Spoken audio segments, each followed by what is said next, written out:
So for this weeknight Palak Paneer recipe, I'm taking a half of a package of paneer, so that's 6 ounces of paneer, cubing it up. We're going to be using 1 package of frozen spinach. I'm going to take half of a red onion and I'm going to finely dice that. I'm also going to take half of a large jalapeno and cut out the center and then finely dice half of it. I'm going to use 2 cloves of garlic, 1 teaspoon of ginger paste, and then I want to put all of the powdered spices together so that way I can just toss them in the pan when it's time to do that. So we've got 3/4 of a teaspoon of coriander, 3/4 of a teaspoon of cumin, 3/4 of a teaspoon of Kashmiri chili powder, 1 teaspoon of garam masala, a half teaspoon of turmeric, a half teaspoon of black pepper. I like to put in the black pepper with the turmeric. It's supposed to help activate some of the health benefits of the turmeric by using it with black pepper, a half teaspoon of ground cardamom, and a half teaspoon of salt. And then to get started cooking it, we're going to heat up our pan to medium-high heat. We're going to add a little bit of ghee to the pan, about a tablespoon, I would say.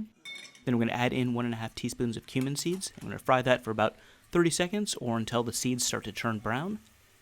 We're going to add in the diced onion and the jalapeno and fry that for 4 to 6 minutes until the onions are soft and maybe even have a little bit of brownness along the edges of the onion. Then we're going to add in the minced garlic and the ginger paste. Then we're going to add in the powdered spices. And we're going to fry that up for 1 to 2 minutes.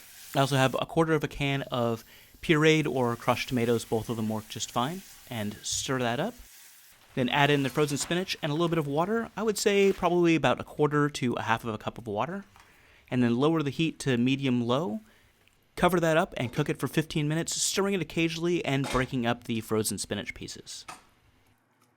And then here at the end, now that it's all cooked up, this is optional, but I definitely highly recommend it. And that is to turn off the heat, use an immersion blender carefully, an immersion blender that's designed to be used with hot liquids, to just sort of blend it up and get a smoother consistency to the spinach.